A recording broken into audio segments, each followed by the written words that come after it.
بر محمد وآل محمد صلوات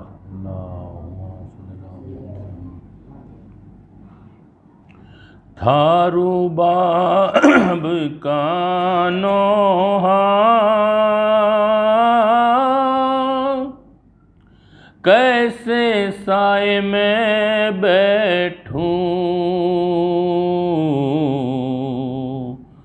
تھارو باب کا نوحہ کیسے سائے میں بیٹھوں، حکم تو ہے عابد کا کیسے سائے میں بیٹھوں، میں نے روز عاشوراء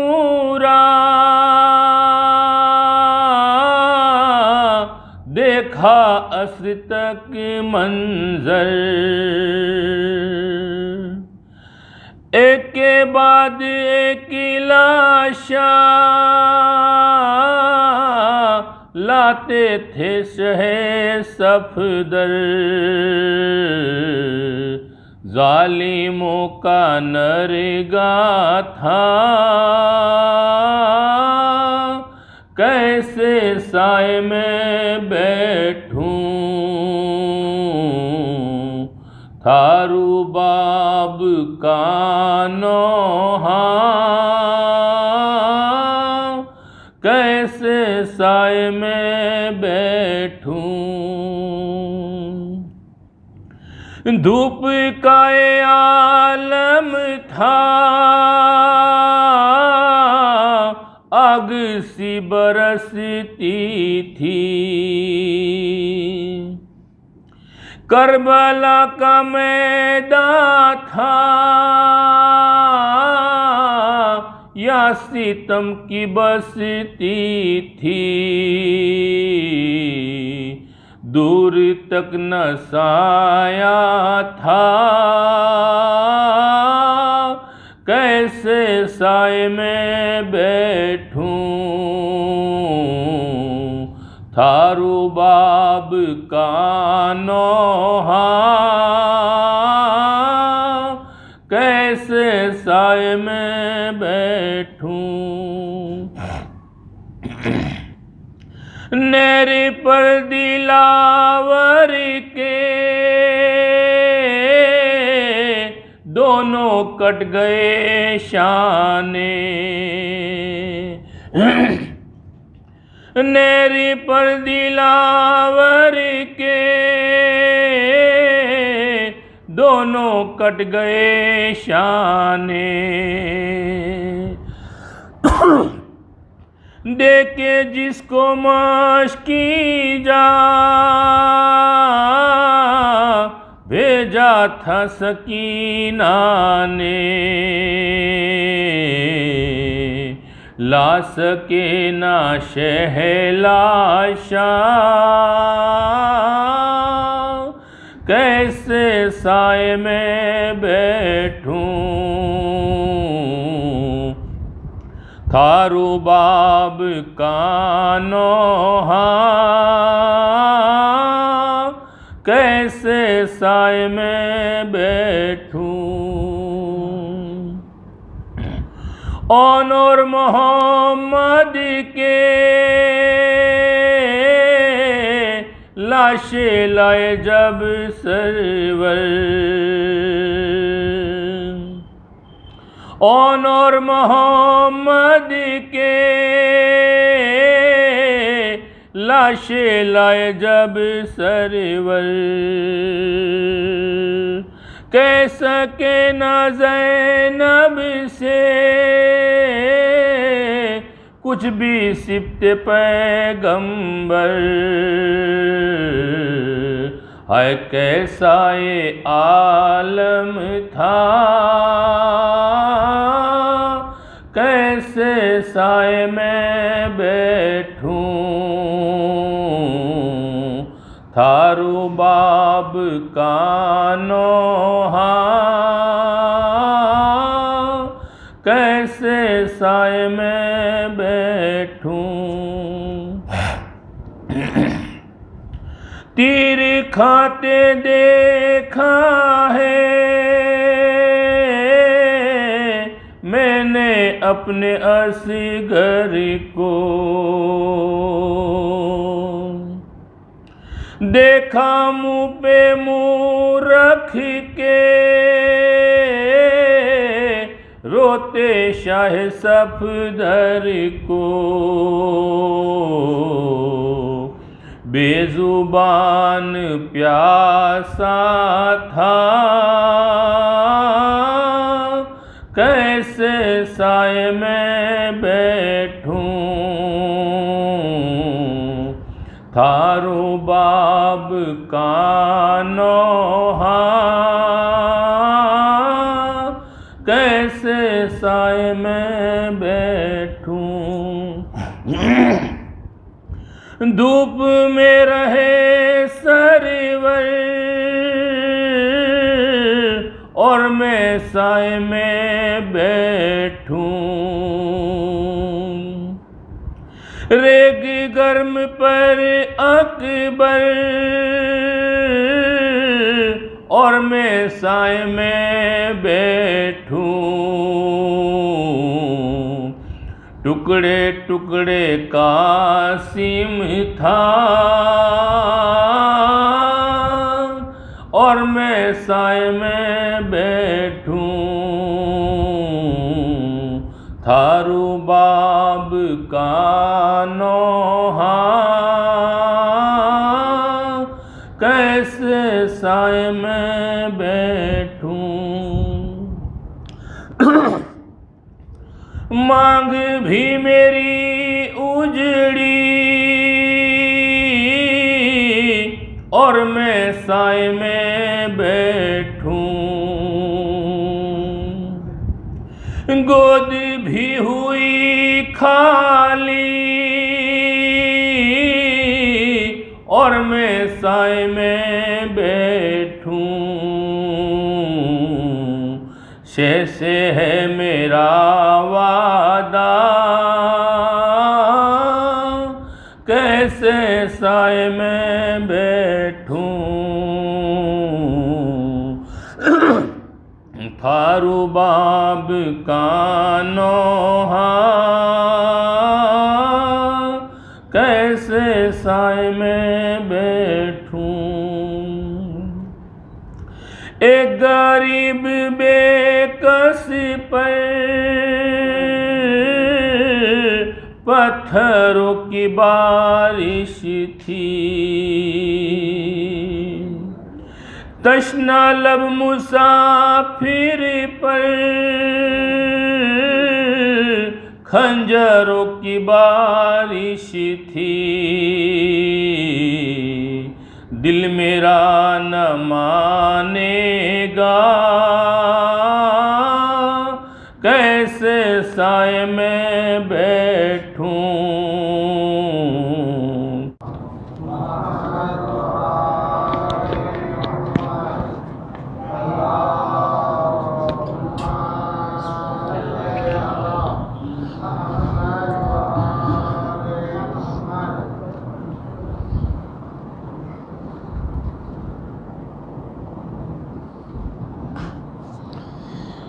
اعوذ باللہ من الشیطان الرجیم، بسم اللہ الرحمن الرحیم، الحمدللہ رب العالمین بارئ الخلائق اجمعین، والصلاة والسلام والتحیۃ والاکرام علی سیدنا و حبیبنا ابی القاسم محمد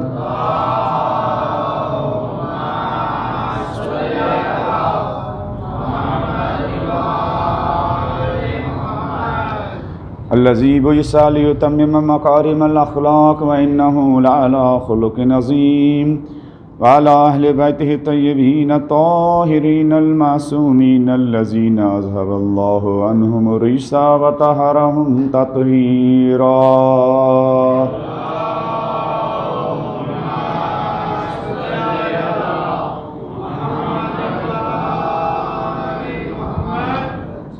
واللعنة الدائمة على أعدائهم أجمعين من الآن إلى قيام يوم الدين. أما بعد فقد قال الله تعالى في كتابه المبين وهو أصدق القائلين وقوله الحق وَلَقَدْ كَرَّمْنَا بَنِي آدَمَ رَبِّ اشْرَحْ لِي صَدْرِي وَيَسِّرْ لِي أَمْرِي وَاحْلُلْ عُقْدَةً مِّن لِّسَانِي يَفْقَهُوا قَوْلِي.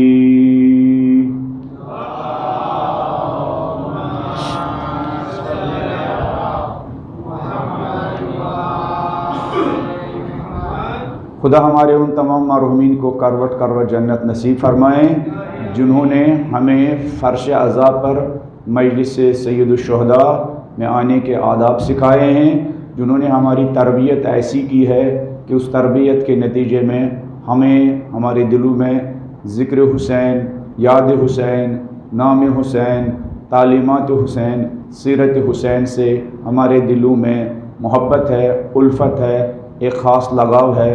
خدا ہمارے ان تربیت کرنے والوں کو اور ہمیں تعلیم دینے والے تمام مرحومین کو، ماں باپ ہو، وہ بزرگ ہو، وہ علماء ہو، مصنفین ہو، جس نے بھی ہمارے دلوں میں یہ اہل بیت مولا حسین اور ان کے ساتھیوں کی محبت کو پروان چڑھایا، اس کو روز بروز مضبوط سے مضبوط تر ہمارے دلوں میں یہ محبت اور یہ الفت کی ہے۔ خدا ان تمام مرحومین کو محمد و آل محمد کی شفاعت نصیب فرمائیں، ان کی قبروں کو نورانی فرمائیں، ان کو محمد و آل محمد کے جوار میں جگہ عنایت فرمائیں۔ بلند آواز میں تمام مرحومین کی مغفرت کے لیے شہداء، خصوصاً شہداء مدافعین حرم، شہید سلیمانی، شہید انجینئر ابو مہدی، نائجیریا میں جو رائے حسینی پر چلنے والے نوجوان ان 4-5 سالوں میں شہید ہوئے، شیخ ابراہیم زقزقی کے 4 بیٹے رائے حسین میں شہید ہوئے، ان تمام شہداء کی بلند یہ درجات کے لیے بلند آواز میں ایک صلوات ہدیہ کر دیجیے۔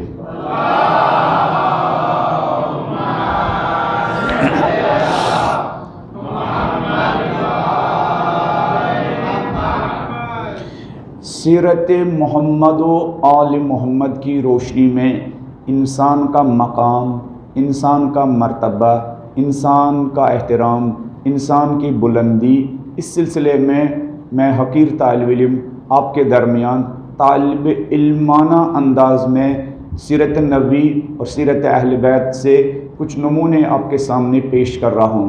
ہمارا ماننا یہ ہے کہ اس ٹیکنالوجی کے دور میں جہاں پلاسٹک کی چیزوں کی، آئرن کی چیزوں کی انسان کی نگاہوں میں قیمت بڑھ گئی ہے، ویلیو بڑھ گئی ہے، قدر و منزلت بڑھ گئی ہے، اس کا ایک سائیڈ ایفیکٹ یہ ہے کہ ہمارے ارد گرد جو انسان ہیں ان کی ویلیو کیا گھٹتی جا رہی ہماری نگاہوں میں۔ وہ انسان جس کے بارے میں خالق نے کہا وَلَقَدْ كَرَّمْنَا بَنِي آدَم، جو انسان ہیں ہم نے اس کو انتہائی عزت دی ہے، ہم نے اس کو انتہائی احترام دیا ہے، ہم نے اس کو انتہائی محترم بنایا ہے۔ روئی زمین پر انسان سے بڑھ کر کوئی محترم نہیں ہے۔ روئی زمین پر سب سے زیادہ جو محترم ہیں وہ ذات انسان ہیں۔ روئی زمین پر جو سب سے زیادہ لائق عزت اور تکریم ہے وہ انسان ہے۔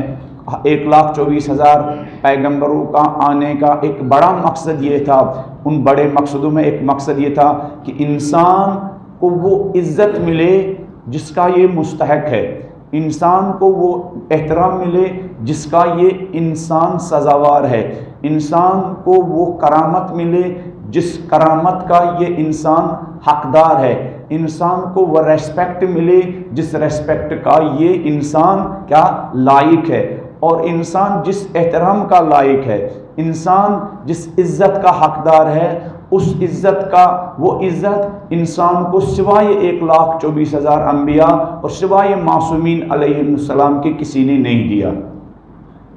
انسان جس عزت کا لائق ہے وہ عزت اس کو نہ ماں باپ سے ملتی ہے، خود اپنی انسان اتنی عزت نہیں کرتا ہے جتنی عزت کیا 1,24,000 انبیاء، جتنی عزت اس کو نبی اور آل نبی کرتے ہیں۔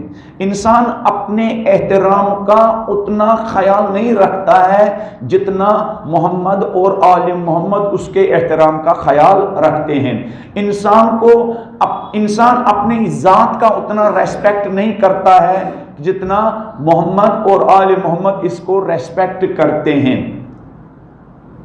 یہ مسئلہ یہی نہیں ہے کہ انسان کی دوسروں کی نگاہوں میں ویلیو گھٹ گئی ہے، خود انسان اپنے آپ کو اتنا احترام نہیں کرتا ہے جس کا یہ احترام کا لائق ہے، خود انسان کی نگاہوں میں۔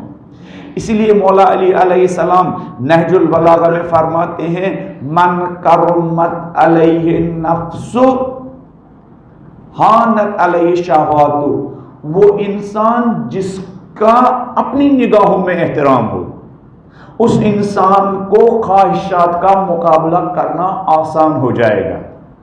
بہت بڑی حدیث ہے۔ مولا فرماتے ہیں جس انسان کو اپنی منزلت کا پتہ ہو، جس انسان کو اب اپنی کرامت کا پتہ ہو، جس انسان کو پتہ ہو میں کتنا قیمتی ڈائمنڈ ہوں، جس انسان کو پتہ ہو میں کتنا کیا ویلیبل چیز ہوں، جس انسان کو پتہ ہو میری عزت کی ویلیو کیا ہے، جس انسان کو پتہ ہو میرا کتنا احترام ہے، وہ پھر اپنی عزت و احترام کو معمولی چیزوں کو حاصل کرنے کے لیے نہیں گنواتا ہے۔ پھر ایسے ہی لوگ خواہشات کا مقابلہ کرتے ہیں، پھر ایسے ہی لوگ دنیا کی حقیر چیزوں کے مقابلے میں اپنی عزت کا، اپنے احترام کا، اپنی شخصیت کا اور اپنی پرسنالٹی کا کیا سودا نہیں کرتے، معاملہ نہیں کرتے ہیں۔ تو 1,24,000 انبیاء محمد اور آل محمد اس انسان کو یہ سمجھانے آئے کہ تو کتنا لائق احترام ہے۔ نبی انسان کو اتنا زیادہ احترام دیتے ہیں تاکہ انسان کو اندازہ ہو جائے جب نبی میرے لیے کھڑے ہوتے ہیں تو میرا احترام کتنا ہے۔ ہاں، جب انسان کو یہ پتہ چلے جب علی میرے احترام میں کھڑے ہوتے ہیں تو اس کا مطلب ہے کہ میں معمولی نہیں ہوں۔ جب نبی اس کو سلام کرے، اس کو ان کے بچوں کو سلام کرے تاکہ ان بچوں کو احساس ہو جائے ہم معمولی نہیں ہیں، ہم میں اور حیوانوں میں فرق ہے، ہم میں اور جانوروں میں کیا فرق ہے، ہم انسان ہیں۔ اور انسان ہونے کا احساس نبی دلاتے تھے انسان کو احترام کر کے، انسان ہونے کا احساس انسان کو دلاتے تھے، انسان کو احترام کر کے، انسان کو سلام کر کے، انسان کے سامنے کھڑے ہو کر، انسان کے سامنے اپنے پاؤں نہ پھیلا کر انسان کو یہ احساس دلاتے تھے تو اپنے آپ کو معمولی نہ سمجھنا۔ جیسے مولا بھی نہج البلاغہ میں فرماتے ہیں لا تعظم انک جرم صغیر، تو اپنے آپ کو ان کیڑے مکوڑوں اور حیوانوں کے ساتھ کمپیئر نہ کر، سارا جہاں آپ کے لیے قربان ہے، سارا جہاں آپ کے لیے قربان ہے، سارے چرند اور پرند سارے آپ کے لیے قربان ہیں۔ ہاں وفیک انت والعالم الاکبر، تم معمولی نہیں ہے، تو الیاذ باللہ حیوان نہیں ہے، تو جانور نہیں ہے، تو وفیک انت والعالم الاکبر، تم معمولی انسان نہیں ہے، معمولی جرم نہیں ہے، تیرے اندر ایک کائنات سموئی ہوئی ہے، تیرے اندر نور توحید سمویا ہوا ہے، تیرے اندر نور خدا سمویا ہوا ہے، تیرے اندر نور نبوت سمویا ہوا ہے، تو اس روئی زمین پر خلیفہ اللہ کا نمائندہ ہے۔ ہاں تو معمولی نہیں ہے۔ نبی اور آل نبی اس انسان کو یہ احساس دلاتے ہیں، نبی اور آل نبی انسان کو انسان ہونے کا احساس دلاتے ہیں۔ چنانچہ حدیث میں ہے، بلند آواز میں نبی کی شان پر ایک صلوات پڑھ دیجئے۔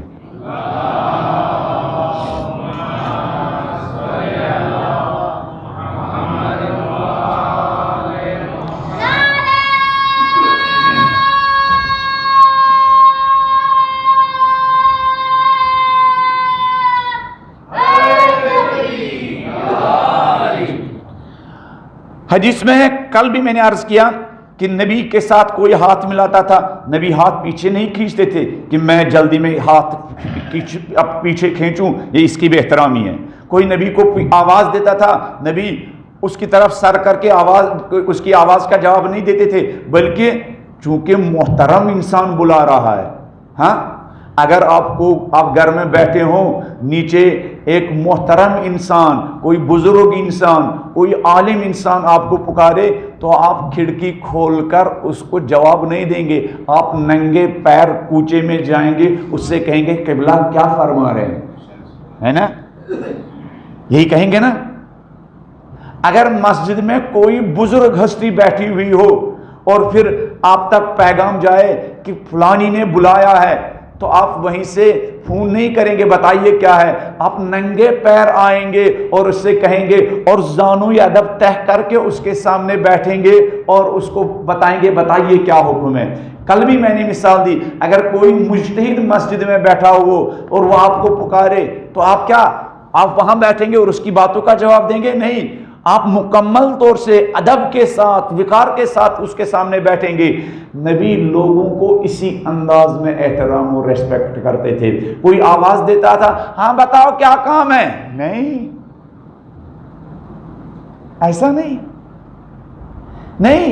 نبی جب آواز سنتے تھے یہ انسان بلا رہا ہے اور انسان محترم ہے، انسان صاحب عزت ہے، جب انسان آواز دے نبی پورا رخ اس کی طرف کرتے ہیں اور اس سے کہتے ہیں بتاؤ کیا کام ہے مجھ سے، اور اس کو احساس دلا رہے ہیں تو میری نگاہوں میں انسان ہے، وہ انسان جس کے بارے میں خالق نے کہا وَلَقَدْ كَرَّمْنَا بَنِي آدَمَ، بنی آدم کو ہم نے صاحب عزت اور صاحب احترام بنایا۔ تو نبی کی خدمت میں جب اصحاب کے ساتھ نبی بیٹھتے تھے، نبی آج کل کے سیاست دانوں اور آج کل کے بڑے بڑے لوگوں کی طرف نہیں بیٹھتے تھے کہ جو ان کی بیٹھنے کی کرسی ہوتی تھی وہ سب سے اونچی ہوتی تھی۔ نبی کا اپنے اصحاب کے ساتھ بیٹھنے کا انداز یہ ہوتا تھا کہ گول دائرہ بنتا تھا، اور نبی اپنے لیے کوئی مخصوص کیا کرسی نہیں رکھتے تھے، گول دائرے میں بیٹھتے تھے تاکہ سب جس انداز میں سب بیٹھتے ہوں اسی انداز میں کیا نبی بھی بیٹھتے تھے، اور لوگوں کو یہ احساس دلاتے تھے تم بھی انسان ہو میں بھی انسان ہوں، انسان سب کا مساوی ایکول برابر انداز میں بیٹھتے تھے۔ جب نبی، یہ سب سے امپورٹنٹ چیز ہے، اب ہم دنیا میں اتنے مصروف ہو چکے ہیں ہمارے ہونٹوں سے مسکراہٹ جا چکی ہے، ہاں ہے نا؟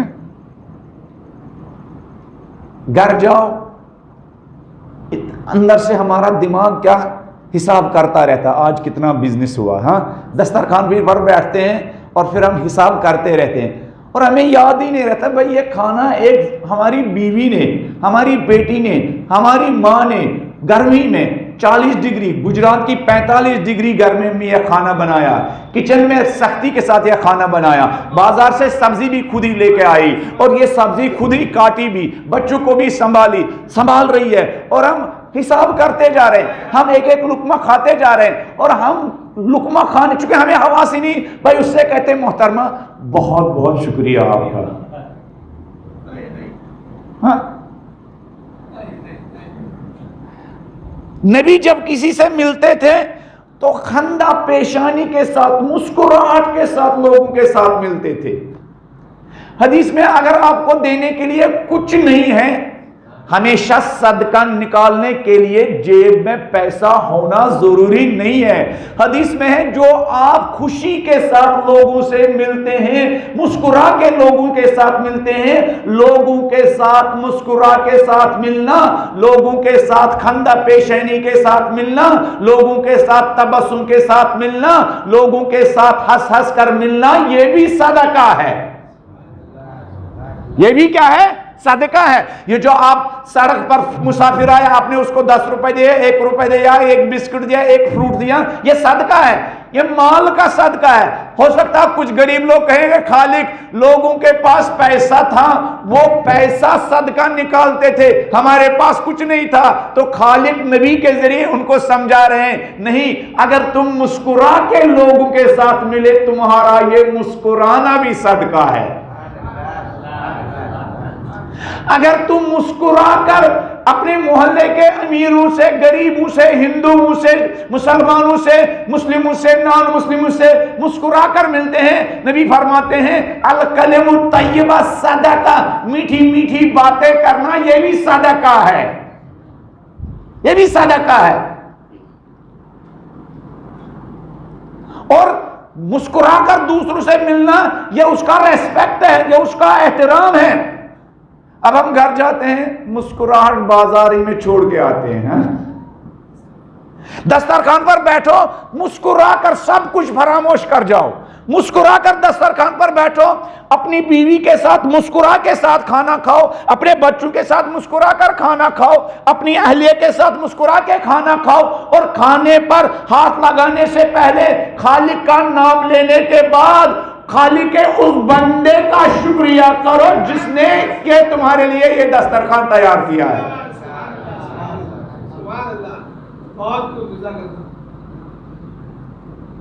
ہماری زندگی اتنی خشک ہو چکی ہے، اگر گھر میں ہزاروں نعمتیں ہوں لیکن گھر کے مرد پر اس منہ کا مسکراہٹ نہ ہو چہرے پر تو وہ گھر جہنم ہے۔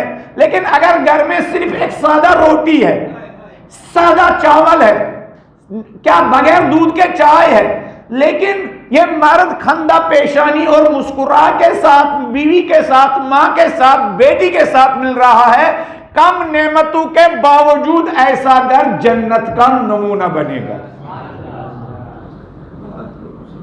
جنت کا نمونہ۔ اب ہمیں ٹی وی دیکھ دیکھ کر ہنسنا ہی نہیں آتا، اس لیے کہ وہ یہ جو انڈین ٹی وی کے ہنسانے والے شو اتنے ہم دیکھتے ہیں، ہم اس میں اتنا ہنستے ہیں، پھر ہم بیوی کے سامنے ہنستے نہیں ہیں، ماں کے سامنے ہنستے نہیں ہیں۔ بھائی انسان کو سب کچھ دکان بند کرنے کے پاس پہلے، کل بھی میں نے کہا، ماں کے پاس جانا چاہیے، 2 منٹ مسکرا کے اس کے ساتھ بات ہی کرنی چاہیے، پھر اتنی خوشیاں آپ کو ملیں گی۔ تو نبی جب بھی کسی کے ساتھ ملتے تھے خندہ پیشانی کے ساتھ ملتے تھے۔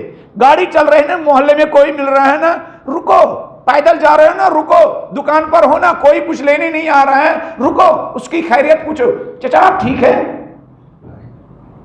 آنٹی ٹھیک ہے نا، بچے ٹھیک ہے نا، آپ نے اس سال اپنے بیٹی کی شادی کی تھی، وہ ٹھیک ہے نا، ان کی زندگی ٹھیک جا رہی ہے نا، آپ کے یہاں ولادت ہوئی تھی بچے کی، ان کا وہ بیٹا ٹھیک ہے نا۔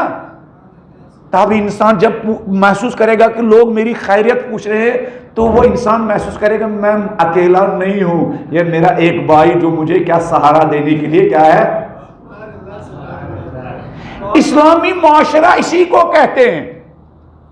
اسلامی معاشرہ وہ نہیں ہے جس میں بڑی بڑی بلڈنگیں ہوں، آسمان تک مسجدوں اور امام بارگاہوں کے گنبد پہنچے ہوئے ہوں، نہیں نہیں نہیں، اسلامی معاشرے کی نشانی بڑی بڑی بلڈنگیں نہیں ہیں، اسلامی معاشرے کی نشانی وہاں بسنے والے لوگوں کا بڑا اخلاق و کردار ہے۔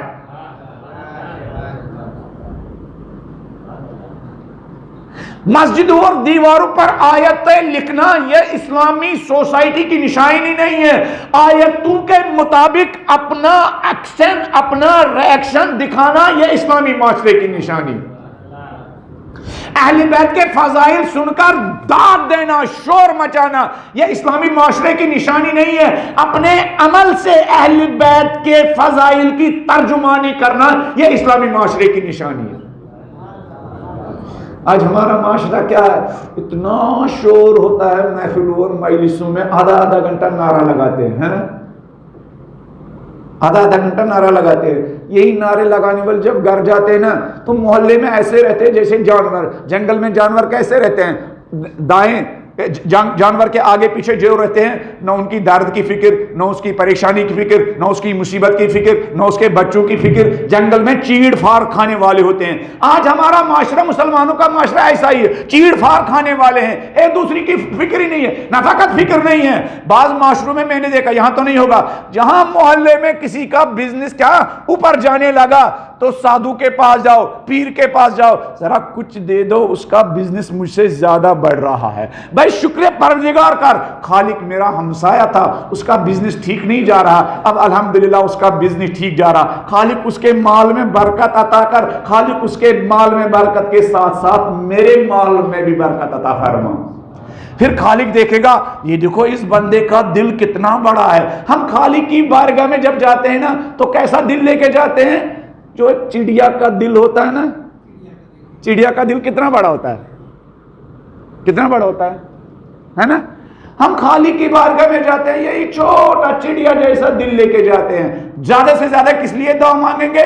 اپنے لیے، اپنے بچوں کے لیے، اپنی بیوی کے لیے، اس لیے کہ ماڈرن دور میں ماں اور باپ فیملی سے باہر جا چکے ہیں نا، ہے نا، جا چکے ہیں نا۔ کون ہے جو ماں باپ؟ وہ تو ماں باپ ہوتے تھے، جب صبح اٹھتے تھے تو سب سے پہلے بچوں کے لیے دعائیں کرتے تھے۔ 4G اور 5G کے زمانے کے بچے ماں باپ کے لیے دعائیں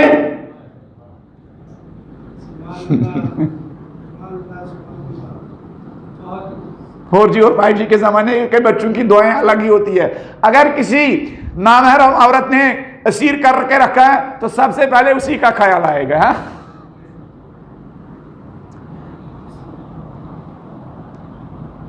اسلامی معاشرہ کس کو کہتے ہیں؟ قبلہ پیچھے بیٹھے ہوئے ہیں، ان کی سلامتی کے لیے بلند آواز میں ایک صلوات پڑھ دیجئے اور ان کو آگے بھی بلائیے۔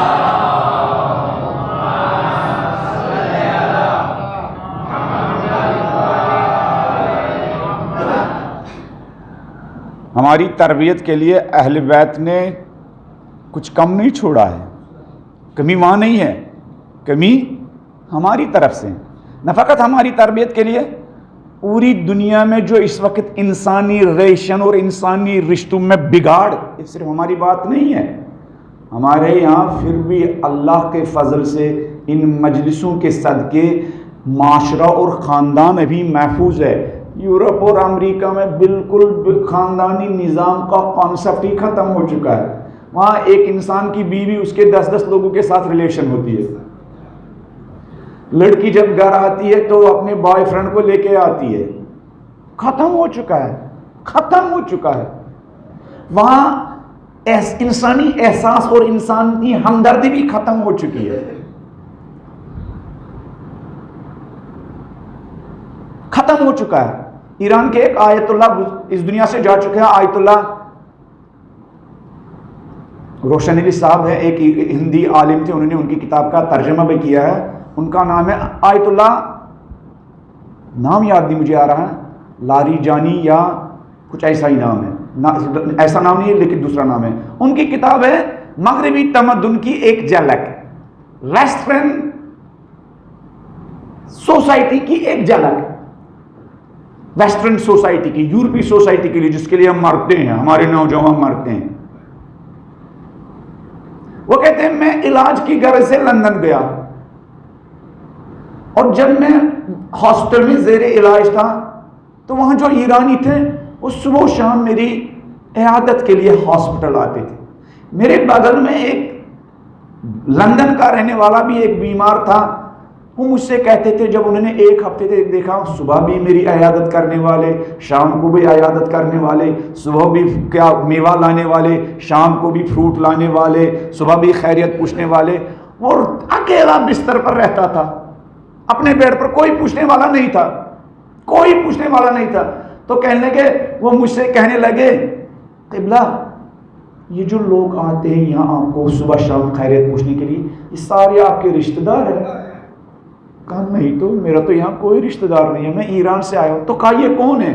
کہا چونکہ میں ایران کا ہوں، ہم شیعہ لوگ ہیں، محمد عربی کے ماننے والے لوگ ہیں، ہمیں تاکید کی گئی ہے اگر بیمار ہو کوئی تو اس کی عیادت کے لیے جایا کرو، یہ ایک دینی ذمہ داری سمجھ کر میری عیادت کے لیے آتے ہیں۔ کہنے کے وہ اتنا متاثر ہوئے کہ غیر اپنے بچے نہیں، دوسرے لوگ بھی آپ کی عیادت کے لیے آتے ہیں، میں تو کب سے ہاسپٹل میں پڑا ہوں، میرے بچے بھی میری عیادت کے لیے نہیں آتے ہیں۔ کہنے لگے جب انہوں نے یہ اخلاق دیکھا، انہوں نے یہ ادب دیکھا، انہوں نے یہ اس قسم کی سیرت دیکھی، تو آہستہ آہستہ اس نے مذہب حق قبول کیا، کلمہ لا الہ الا اللہ محمد رسول اللہ پڑھا اور وصیت نامہ لکھا، مجھے اسلامی آداب و رسوم کے تحت قبر میں کیا دفن کیا جائے، مجھے غسل و کفن دیا جائے۔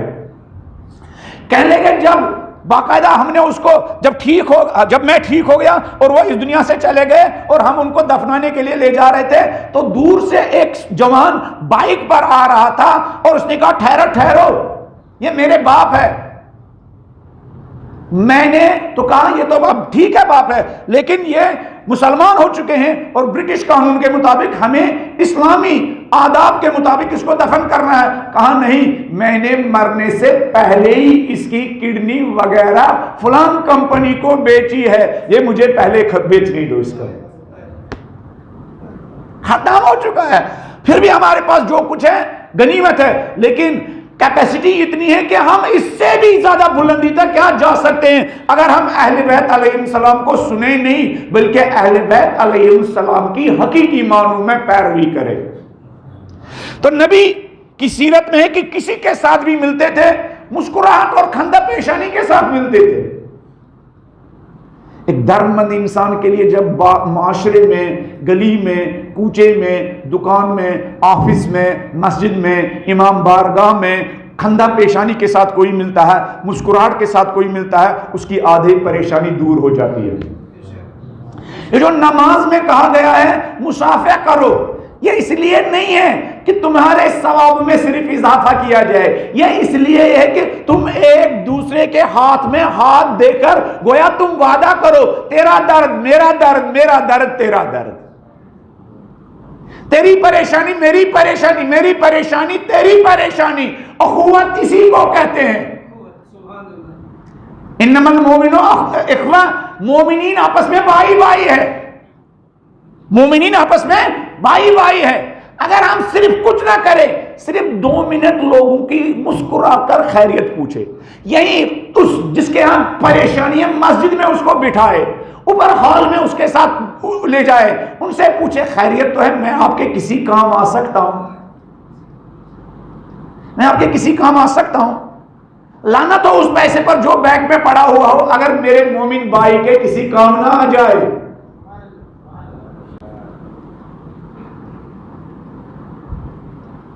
اور دعائی مناجات امیر المومنین میں امیر المومنین کہتے ہیں الہی اسألک الامان، معبود پناہ مانگتا ہوں اس دن سے، یوم یعوذ الظالم علی یدیہ، جب انسان اپنے ہاتھ کاٹے گا۔ کیوں؟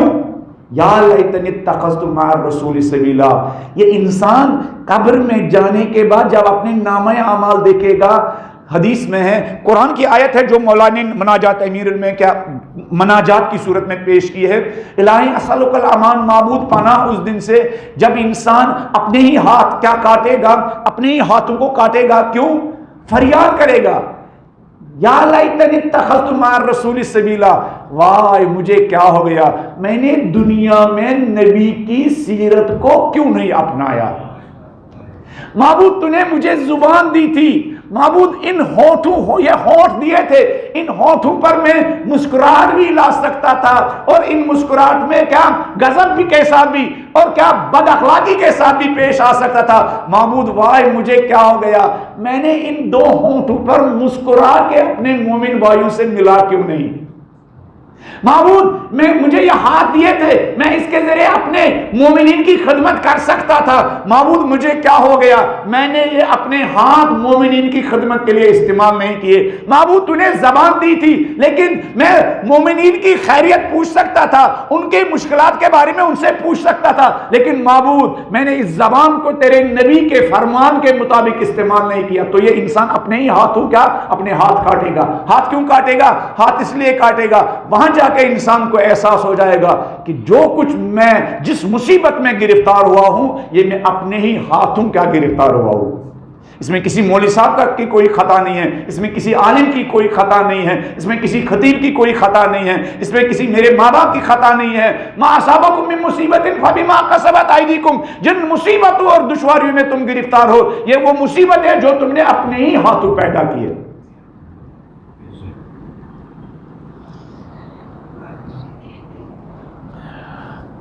بلند آواز میں نبی کی شان میں ایک صلوات پڑھ دیجئے۔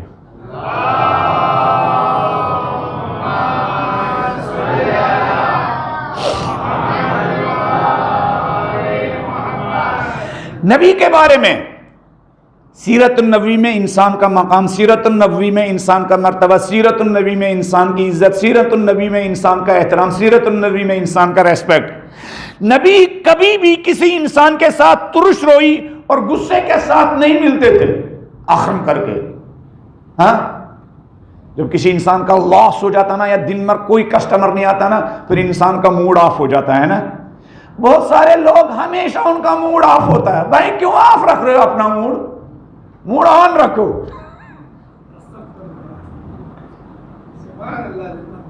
بھائی زندگی میں اپ ڈاؤن ہے، زندگی میں سختیاں اور دشواریاں دونوں اس زندگی میں ہیں. ایک دن آپ کو دشواریاں، ایک دن آپ کو آرام ہے. خوش رہو. دشواریوں کے باوجود، صبح کی مجلس میں نے کہا، جس کے پاس کوئی نعمت نہیں ہے اس کے پاس بھی ہزاروں نعمتیں ہیں نا. اگر انسان بالکل زیرو، اس کے پاس کچھ نہیں مالی دنیا میں سے، لیکن اپنے پیروں پر چلتا ہے، یہ کتنی بڑی دولت ہے. کہ کتنے لوگ ہیں جو وینٹیلیٹر پر بیٹھے ہوئے اپنے قدموں سے نہیں چل پا رہے ہیں. جس کے پاس کچھ نہیں ہے مالی دنیا میں سے، یعنی روٹی لانے کے لیے 1 روپیہ بھی نہیں ہے، 1 سکہ بھی نہیں ہے، اس کے پاس بھی بہت کچھ ہے. اگر وہ زبان سے اپنا درد بیان کر پا رہا ہے. جس کے پاس کچھ نہیں ہے اس کے پاس بھی بہت کچھ ہے، اگر اپنے آنکھوں سے کیا دیکھ پا رہا ہے. جس کے پاس کچھ نہیں ہے اس کے پاس بھی بہت کچھ ہے، اگر وہ کیا لوگوں کی بات سن رہا ہے. جس کے پاس کچھ نہیں ہے اس کے پاس بھی بہت کچھ ہے، اگر وہ لوگوں کی بات سمجھ رہا ہے، اگر وہ سمجھ کر بات کر رہا ہے. مولانا نہج البلاغہ میں فرماتے ہیں لا غنا کالعقل. لوگوں تم کیا سمجھتے ہو دولت پیسہ صرف ہے، ڈالر صرف ہے، بڑا آفس صرف ہے. مولانا نہج البلاغہ میں فرماتے ہیں لا غنا کالعقل. جس کے پاس عقل ہے اس کے پاس دنیا کی سب سے بڑی دولت ہے. پیسہ عقل سے آتا ہے. جس کے پاس عقل نہیں ہے اس کے پاس جو پیسہ بھی ہوتا ہے اس کو بھی برباد کرتا ہے. عقل سب سے بڑا سرمایہ ہے، تو اس کا کتنا ہمیں شکرانہ کرنا چاہیے. تو لہذا نبی کے بارے میں کبھی کسی انسان کے ساتھ غصے کے ساتھ نہیں ملتے تھے، ہمیشہ موڈ آف. گھر میں دسترخوان پر موڈ آف، صبح آفس پر گئے موڈ آف، آفس سے واپس آئے موڈ آف. ہاں کچھ لوگوں کا جب آفس میں کام نہیں چلتا ہے، گھر میں پھر جب کھانا شروع کر دیا، کھانا بہت اچھا بنا ہوا تھا لیکن چونکہ اس کا موڈ آف تھا، اس کو کھانے کی وہ ٹیسٹ اور لذت محسوس نہیں ہو رہی تھی، تو اپنی بیوی بچوں کو برا بھلا کہہ رہا ہے. کتنے لوگ اپنے بد اخلاقی کی وجہ سے اپنے گھر کو برباد کرتے ہیں. کتنے لوگوں کے یہاں طلاق کی نوبت شوہر کی بد اخلاقی کی وجہ سے پیدا ہوتی ہے. اور مومن کی ایک علامت یہ بھی بتائی گئی ہے کہ وہ مشکلات میں کیا پہاڑ کی طرف پائیدار ہوتا ہے. کوئی بات نہیں ہے، بچوں کے پاس جاتا ہے، پاپا ہم نے سنا آپ کا لاس ہوا ہے. بیٹا کوئی بات نہیں ہے، خدا نے صحت دی ہے، سلامتی دی ہے، تندرستی دی ہے، ہم یہ لاس پورا کریں گے نا. تو بچوں کو بھی حوصلہ ملے گا، بیوی کو بھی حوصلہ ملے گا. ہاں گھر کی مصیبتیں، باہر کی مصیبتیں گھر میں نہ لاؤ، گھر کو گھر رہنے دو. گھر کو ہاسپٹل میں تبدیل مت کرو، گھر کو گھر رہنے دو. گھر میں انسان کے سارے مشکلات دور ہونے چاہیے. یہ مشکلات کب دور ہوں گے؟ جب دسترخوان پر طرح طرح کی نعمتیں نہیں، جب دسترخوان پر بیٹھنے والے انسانوں کے لبوں پر مسکراہٹ ہو. غصہ نہیں. نبی کسی کے ساتھ خندہ پیشانی کے ساتھ نہیں ملتے تھے. آپ فرماتے تھے جو انسان لوگوں کے ساتھ ترش روئی اور غصے کے ساتھ ملتا ہے وہ خدا کا دشمن ہے. اس مومن کا حق یہ نہیں ہے کہ ہم اس کے ساتھ غصے کے ساتھ ملے. اس مومن کا حق یہ نہیں ہے کہ ہم اس کے ساتھ کیا موڈ آف کر کے ملے. اس مومن کا حق یہ نہیں ہے کہ ہم اس کے ساتھ ترش روئی کے ساتھ ملے.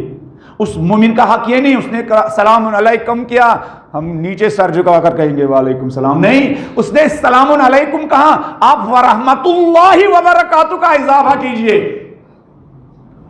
اس نے کہا السلام علیکم، آپ کہے ورحمت اللہ وبرکاتہ، آپ پر بھی رحمتیں ہوں اور اس ماں باپ پر رحمتیں ہوں جس نے آپ کو اس طرح سلام کرنا سکھایا. معمولی چیزوں سے کدورتیں دور ہوتی ہے. ہاں معمولی چیزوں سے کدورتیں دور ہوتی ہے. آج لوگوں کا موڈ آف ہے. کیوں؟ کنٹینیوسلی ویسٹرن کلچر کا، Indian T V, T V اور یہ social media continuously. Shah Rukh Khan کو آپ دیکھتے رہتے ہیں. شاہ رخ خان کی خود ہزاروں پریشانی، وہ تو میک اپ کر کے ٹی وی کے سامنے آتا ہے. اس لیے یہ لوگ پھر خودکشی کرتے ہیں. جن پر انڈین جوان مرتے ہیں وہ پھر اپنے بیڈ روم میں مردہ پائے جاتے ہیں. جن پر انڈین جوان مرتا ہے یہ ہیرو ہے. بھائی یہ ہیرو نہیں ہے. ہیرو وہ ہوتا ہے جو اپنی زندگی کے مشکلات کے ساتھ کیا ٹکراتا ہے، جو مشکلات کے مقابلے میں جھک جاتا ہے اور پھر سوسائڈ کرتا ہے اور پھر بمبئی میں اس کا مردہ لاش مل جاتی ہے. یہ ہیرو نہیں ہے، یہ زیرو ہے. ہیرو وہ ہے جو زندگی کے مشکلات کا مقابلہ کرنا سکھائے، وہ بھی فلموں میں نہیں. یہ جو فلموں میں کبھی مرتے نہیں، ان کو گولی بھی نہیں لگتی ہے نا، ہے نا. فلموں میں ان کو کیا، ان ہیروؤں کو گولی نہیں لگتی ہیں. ایک ایک لشکر کا اکیلے مقابلہ کرتے ہیں. پھر جہاں ان کی زندگی میں معمولی سا کوئی کیا مشکل پیش آیا تو فوراً کیا، بائے بائے زندگی. بائے بائے زندگی. پھر وہ ریپبلک ٹی وی کا وہ اینکر کیا نام ہے اس کا، ارنب، اور شور مچاتا رہتا ہے. پھر اس کو وہ اپنی بزنس میں بدلنے کے لیے کیا نہیں. ہیرو ہمارے پاس ہے. البتہ ہیرو اس معنی میں نہیں جس گندی زبان میں ہیرو کہتے ہیں. ہیرو یعنی آئیڈیل، ہیرو یعنی نمونہ عمل، ہیرو جو زندگی کی مشکلات میں ہمیں چلنا سکھائے، یعنی علی اور آل علی. علی اور آل علی جو ہماری تاریک زندگی میں روشنی لے کے آئے، جو ہماری ڈارکنیس کو برائٹنیس میں تبدیلی کرے، جو ہمیں نا امیدی میں امید دے، نا امیدی میں امید دے. جب ہم گر جائے تو وہ ہمیں اٹھنے کا حوصلہ دے، جو ہزاروں مشکلات کے بعد ہم سے کہے کوئی بات نہیں ہے، تمہاری ہمت کے مقابلے میں یہ سارے مشکلات تیرے سامنے سرنڈر ہو، تیرے سامنے تسلیم ہو جائے گی.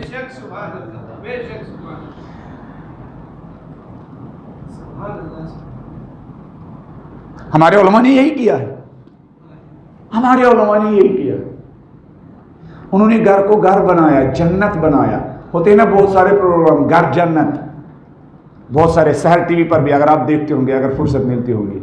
ورنہ یہی جو آپ دیکھتے ہوں گے، یہ جو کتوں کی طرح چلاتے او بے یہ کیا چلاتے ہیں بھائی؟ یہ انسان ہے. جنگل، جس طرح جنگل میں جانور چلاتے ہیں اسی طرح ارنب جیسے کیا یہ اینکر چلاتے رہتے ہیں. انسانوں کی سویلائزیشن میں چلانا کس بات کے لیے؟ چلاتا رہتا ہے. جنگل میں چلاتے، انسانی معاشرے میں لوگ چلاتے نہیں ہیں. اب چونکہ انہوں نے انسانی معاشرے کو جنگل میں تبدیل کیا، یہ چلاتا رہتا ہے، غصہ کرتا رہتا ہے. ہمارے علماء نے اپنے گھر کو اسی نبوی اخلاق کے ذریعے، اسی نبوی سیرت کے ذریعے کیا جنت نما بنایا. امام خمینی رحمت اللہ علیہ کی اہلیہ کا بیان ہے کہ جب بھی ہمارے گھر میں دسترخوان بچھتا تھا، ان کی بیٹی بھی کہتی ہے کہ جب بھی دسترخوان بچھتا تھا، جب تک ہماری ماں دسترخوان پر نہیں بیٹھتی تھی امام تب تک کھانے کو ہاتھ نہیں لگاتے تھے. بچوں سے کہتے تھے پہلے ماں کو آنے دو، جس نے کھانا بنانے کی اتنی زحمتیں کی، یہ کتنی بد اخلاقی ہے، ہم ان کے بغیر کھانا کھانا شروع کریں.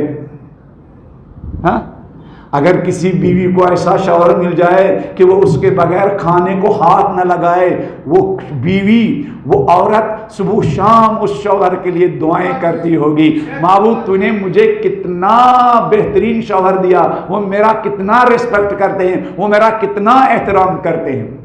امام خمینی کی بیٹی کا کہنا ہے کتنا خیال کرتے تھے امام خمینی اپنی اہلیہ کا.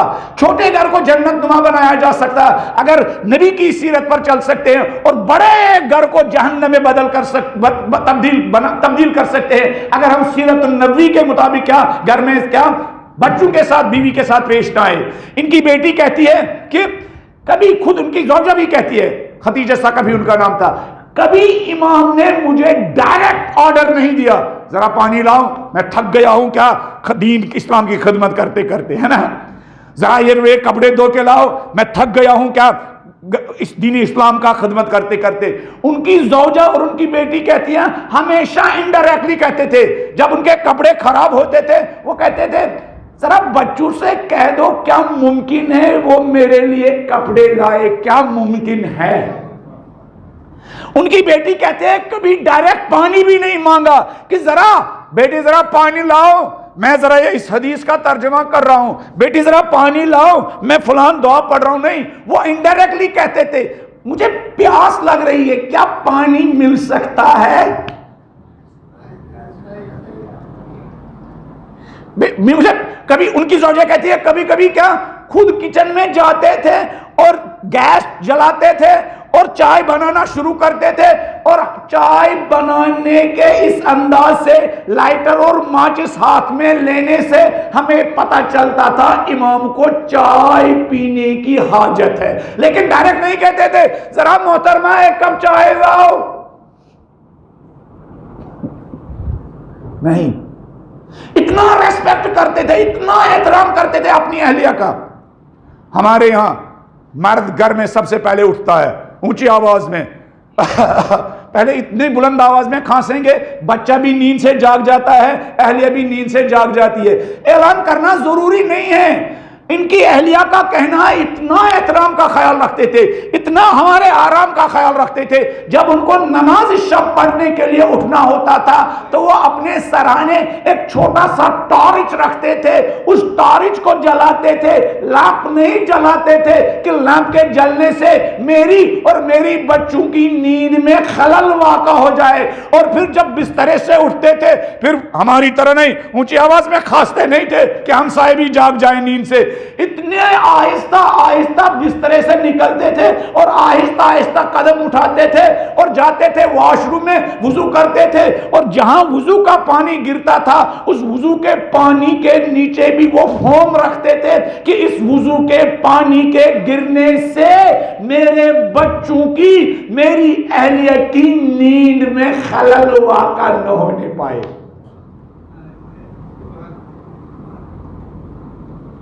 اندازہ لگا رہے میرے دوست,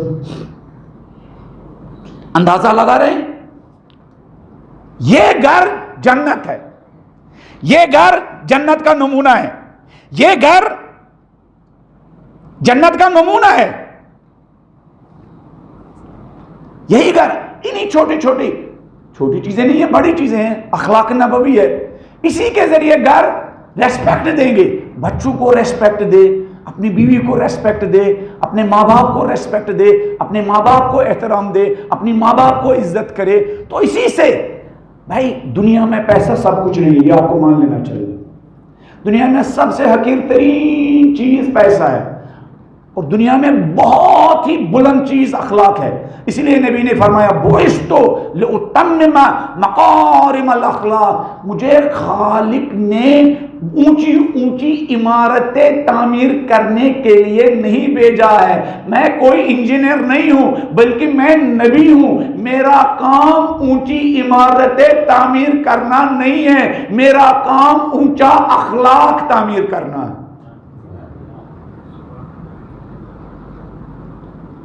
میرا کام لأتمم مکارم الاخلاق, بلند اخلاق کو پائے تکمیل تک پہنچانا. بلند اخلاق, اخلاق بھی پست ہوتا ہے, اخلاق بھی بلند ہوتا ہے. اخلاق پست بھی ہو سکتا ہے اور اخلاق بلند بھی ہو سکتا ہے. جن میٹھی باتوں میں مفاد پیچھے ہو, آپ کسی کو سلام کر رہے ہیں لیکن آپ کو پتا ہے شام کو اس کی دکان پر جانا ہے, ادھار مانگنا ہے, لہذا 10 منٹ اس کے ساتھ باتیں کرو. ہاں, یہ جو آپ احترام کر رہے ہیں نا, بظاہر آپ اخلاق کے ساتھ پیش آ رہے ہیں. یہ اخلاق کیا ہے؟ بلند اخلاق ہے؟ نہیں, یہ پست اخلاق ہے, یہ مفاد پرستی کا اخلاق ہے. اس میں آپ کا ایک انٹرسٹ چھپا ہوا ہے. اخلاق جس میں آپ کا کوئی مفاد نہیں, یہ انسان لائق احترام ہے لہذا میں اس کا احترام کرتا ہوں, یہ لائق سلام ہے لہذا اس کو میں سلام کرتا ہوں, یہ میرا ہمسایہ لہذا میں اس کو گھر میں دعوت کے لیے بلاتا ہوں, چاہے وہ مجھے بلائے یا نہ بلائے, چاہے وہ مجھے گھر میں بلائے یا نہ بلائے. بلند آواز میں ایک صلوات پڑھ دیجیے.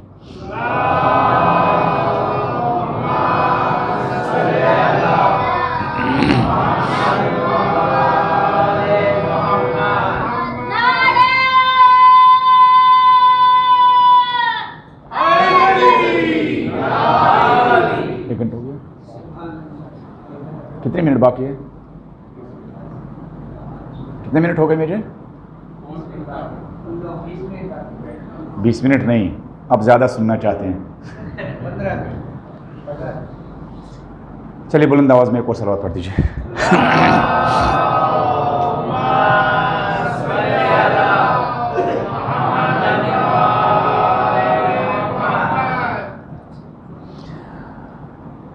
سیرت نبوی میں انسان کا احترام،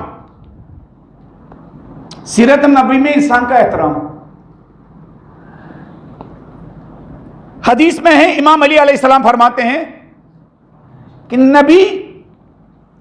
نبی جب لوگوں سے ملنے جاتے تھے، دیکھو کتنی ڈیپتھ ہے، کتنی گہرائی ہے، کتنی نزاکت ہے سیرت نبوی میں. جب نبی کسی سے ملنے جاتے تھے، اب یہ نہیں کہ اب کارخانے سے آیا ہوں بس ایسے ہی چلو، نہیں. سیرت نبوی میں ہے کہ وَلَقَدْ كَانَ يَتَجَمَّلُ لِأَصْحَابِهِ فَضْلًا عَلَى تَجَمُّلِهِ لِأَهْلِهِ. جب اپنے اصحاب سے ملنے جاتے تھے، جب اپنے ہمسایوں سے ملنے جاتے تھے، جب اپنے ساتھیوں سے ملنے جاتے تھے، تو وہ اپنے آپ کو صاف ستھرا کرتے تھے، بالکل اسی طرح جس طرح اپنے اہل و عیال اور بچوں کے ساتھ ملتے وقت کیا اپنے آپ کو صاف ستھرا رکھتے تھے، اپنے بال صاف کرتے تھے، اپنے منہ کو صاف کرتے تھے، اپنے کپڑوں کو صاف کرتے تھے. یہ بھی ایک بڑا حق ہے مومن کا. مومن سے ملنا ہے. میں نے اس سے پہلے بھی مثال دی، اگر آپ کو کسی سی ایم کو جا کے احمد آباد جا کے ملنے جانا ہو تو آپ کیسے جائیں گے؟ 2 گھنٹے تو آپ کو اپنے آپ کو میک اپ کرنے میں لگیں گے، ہے نا. 10 مرتبہ آپ اپنے کپڑوں کی استری کو دیکھیں گے، ہاں ان کی لائن اور ان کی کریز ٹھیک ہے یا نہیں. کیوں؟ آپ کا یہ ماننا ہے میرے ایک محترم شخصیت اور پرسنالٹی سے ملنے جانا ہے، سی ایم سے ملنے جانا ہے. 10 مرتبہ آپ داڑھی کی طرف دیکھیں گے، ہاں 10 مرتبہ آپ کنگھی کریں گے، آپ ایک ایک بوئے کو دیکھیں گے، ایک ایک بال کو دیکھیں گے سیٹ ہے یا نہیں. کیوں بھائی؟ محترم انسان سے ملنے جانا ہے. جب آپ مومن سے ملنے جائیں گے تو اس سے زیادہ فیلنگ ہونی چاہیے کہ میں اس انداز میں اپنا اخلاق بھی ٹھیک کروں اور اپنا ظاہر بھی ٹھیک کروں کہ مومن انسان مجھے دیکھ کر خوش ہو جائے. نبی جب اپنے اصحاب سے ملنے جاتے تھے تو اپنے آپ کو مرتب کرتے تھے، اپنے بالوں کو مرتب کرتے تھے، اپنے ظاہر کو مرتب کرتے تھے، اپنے کپڑوں کو مرتب کرتے تھے، چاہے وہ اپنے بچوں سے ملنے جانا ہو چاہے اپنے اہلیہ سے ملنے جانا ہو. پھر فرماتے ہیں ان اللہ یحب، نبی فرماتے تھے ان اللہ یحب من عبدہ، خدا اپنے بندے سے اس بات کو پسند کرتا ہے کیا؟ اذا خرج الی اخوانہ، جب وہ اپنے دوستوں سے ملنے جائے، جب وہ مسجد میں جائے، جب وہ مسجد میں جائے، جب وہ مجلس میں جائے، جب میں امام بارگاہ میں جائے تو پھٹے شٹے کپڑوں کے ساتھ نہیں، بال بکھرے ہوئے نہیں، مرتب انداز میں جائے، مہذب انداز میں جائے، صاف اور ستھرا ہو کے جائے، بالوں کی کنگھی کر کے جائے. جب نبی فرماتے تھے ان اللہ یحب من عبدہ، خدا اپنے بندے سے یہ پسند کرتا ہے اذا خرج الی اخوانہ، جب وہ اپنے بھائیوں سے ملنے جائے، ان یتعیہ لہم ویتجمل، تو وہ ان سے ملنے سے پہلے اپنے آپ کو مرتب کرے، اپنے آپ کو ٹھیک کرے اور اپنے آپ کو پاک و پاکیزہ کرے.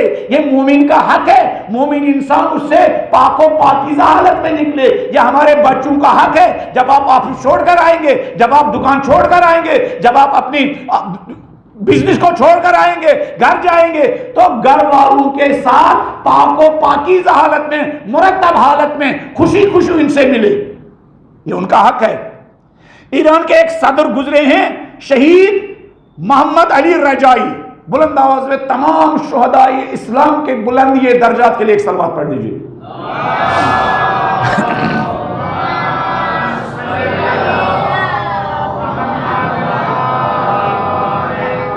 شہید محمد علی رجائی کا ڈرائیور نقل کرتا ہے کہ ایک دن یہ وہ عظیم ہستی تھی، 6 مہینے صرف ایران میں حکومت کی، لیکن 6 مہینے میں اتنے نقوش چھوڑے، اپنی کارکردگی کی اتنی بہترین چھاپ چھوڑی، آج تک بھی شہید محمد علی رجائی کے 6 مہینے کے حکومت کے پیریڈ کو آئیڈیل اور نمونہ مانا جاتا تھا۔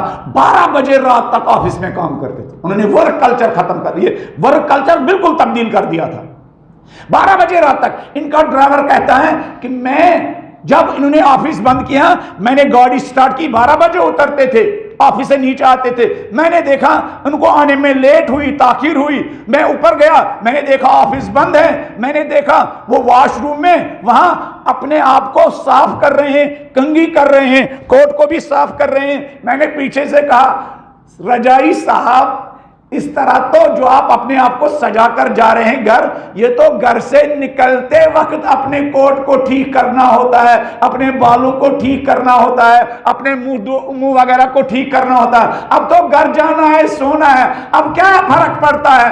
اب چاہے ایسے بکھرے ہوئے بالوں کے ساتھ جائے یا بالوں کی کنگھی کر کے جائے، کہنے لگے اس شہید محمد علی رجائی نے، اس صدر نے 12 بجے رات تک آفس میں کام کرنے والے نے مڑ کر مجھ سے کہا میں گھر جا رہا ہوں، میرے بچوں کا، میری بیوی کا، میرے ماں باپ کا حق ہے کہ میں ان کے ساتھ جب ملوں، میں اس حالت میں ملوں، وہ مجھے دیکھ کر بور نہ ہو، اکتا نہ جائے، مجھے دیکھ کر خوشی محسوس کرے، میرے بچے مجھے آگے آ کر مجھے گلے ملے، اس طرح صاف و شفاف و مرتب انداز میں بچوں کے ساتھ ملوں۔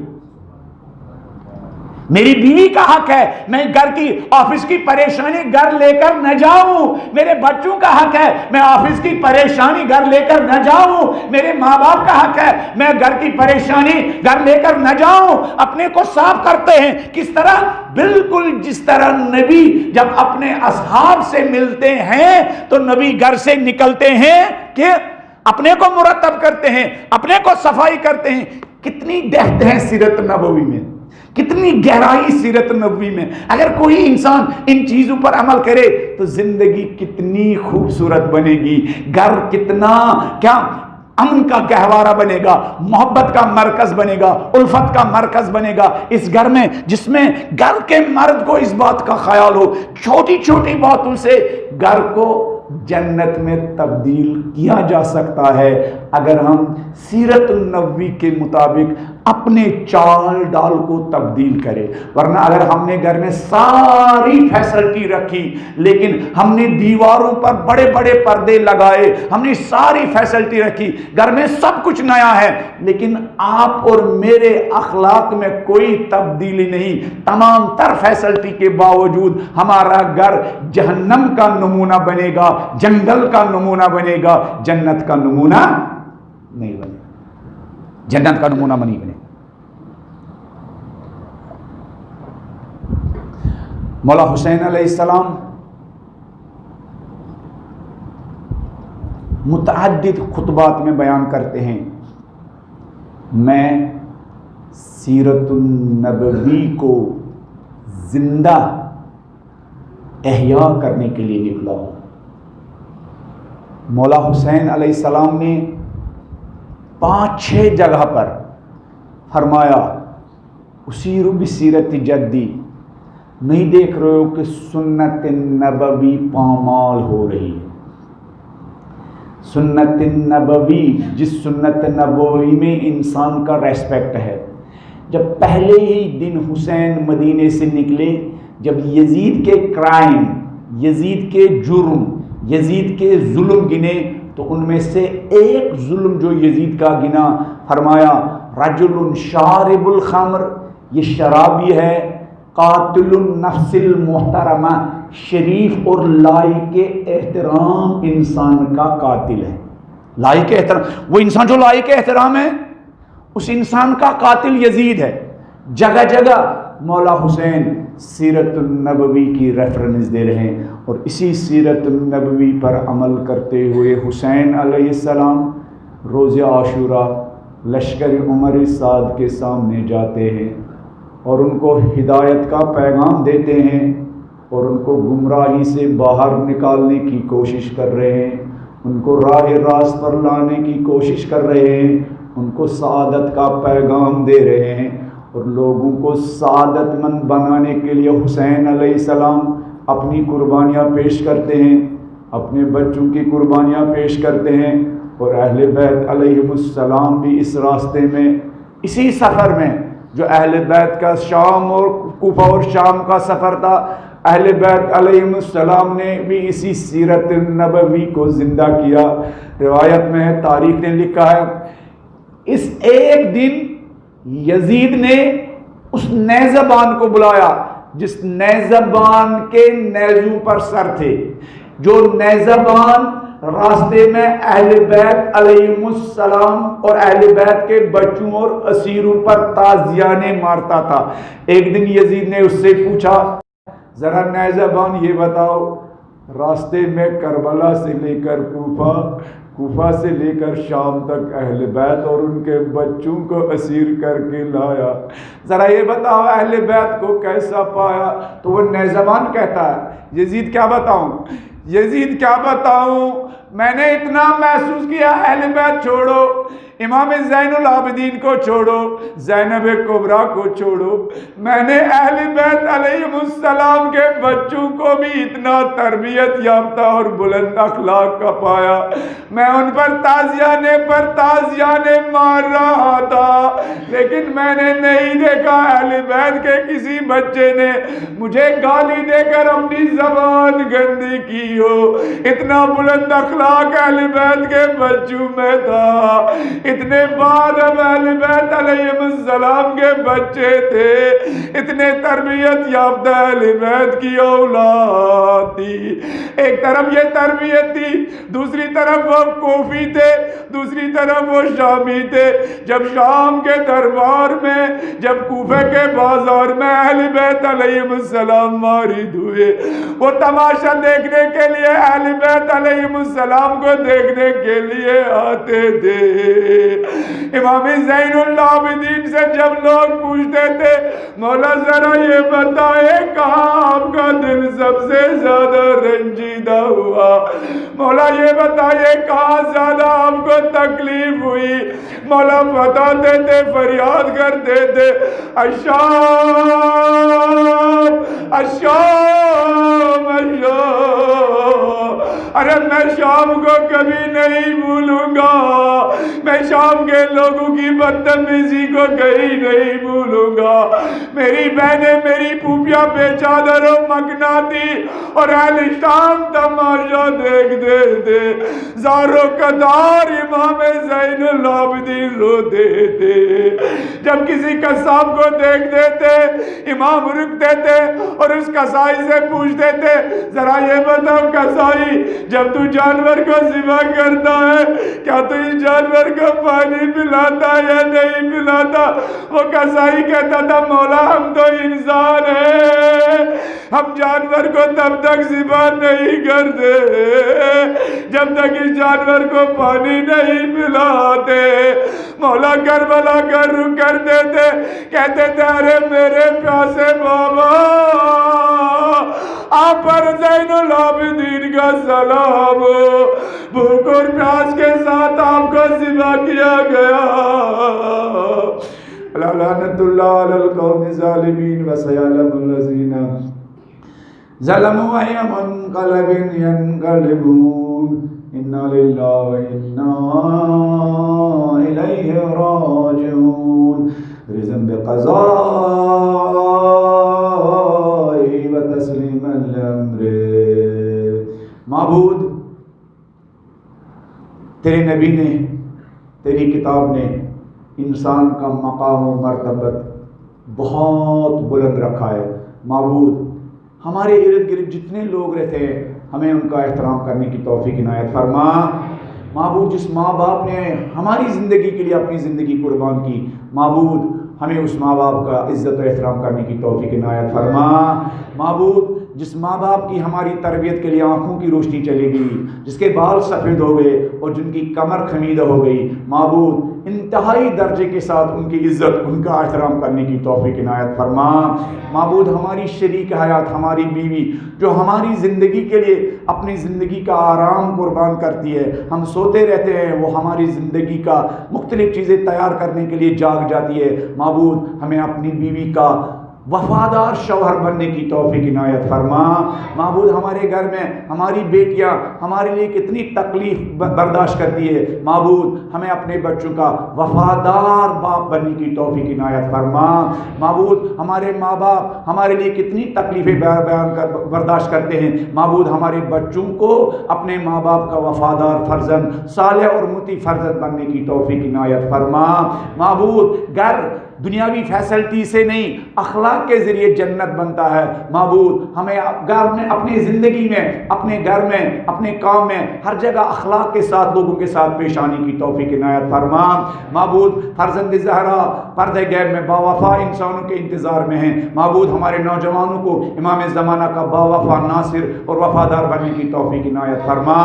معبود فرزند زہرا امام زمانہ امام حسین علیہ السلام کے لشکر جیسے جوانوں کے انتظار میں ہیں، معبود ان مجلسوں کے ذریعے، مکتب کے ذریعے، اسکولوں کے ذریعے ہمیں امام زمانہ کے لشکر کی اور سپاہیوں کی تربیت کرنے کی توفیق عنایت فرما۔ معبود کربلا والوں نے تیروں کی بارش میں نماز قائم کی، معبود ہمیں اس نماز کو اول وقت پڑھنے کی توفیق عنایت فرما۔ معبود کربلا والوں نے بھوک و پیاس میں پانی سے زیادہ تلاوت قرآن کر کے، دعائیں پڑھ کے، استغفار کر کے اپنی روحوں کو تر و تازہ کیا، معبود ان دعاؤں کے ذریعے، قرآن کی تلاوت کے ذریعے اپنی ان روحوں کو زندہ کرنی اور تازہ کرنے کی توفیق عنایت فرما۔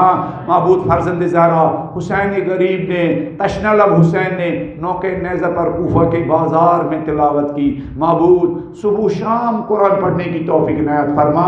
اپنی زندگیاں، اپنا مال قرآن کی تبلیغ کے لیے، قرآن کی ترویج کے لیے، قرآن کا پیغام گھر گھر پہنچانے کے لیے خرچ کرنے کی توفیق عنایت فرما۔ معبود کربلا والے 72 تھے لیکن ایک روح تھی، معبود ہمارے مومنین کو اتحاد، اخوت، بھائی چارگی کے ساتھ زندگی گزارنے کی توفیق عنایت فرما۔ معبود کربلا والے ایک امام کے فرمان پر آگے بڑھتے تھے، پیچھے ہٹتے تھے، معبود اسی کربلا کے طفیل میں جو مرجعیت ہمیں نصیب ہوئی ہے، جو رہبریت ہمیں نصیب ہوئی ہے، جو پاک و پاکیزہ امام زمانہ کے جانشین نصیب ہوئے ہیں، معبود ہمیں ان کے حکم پر زندگی بسر کرنے کی توفیق عنایت فرما۔ معبود ان کا سایہ ہمارے سروں پر دراز فرما۔ ماتم حسین۔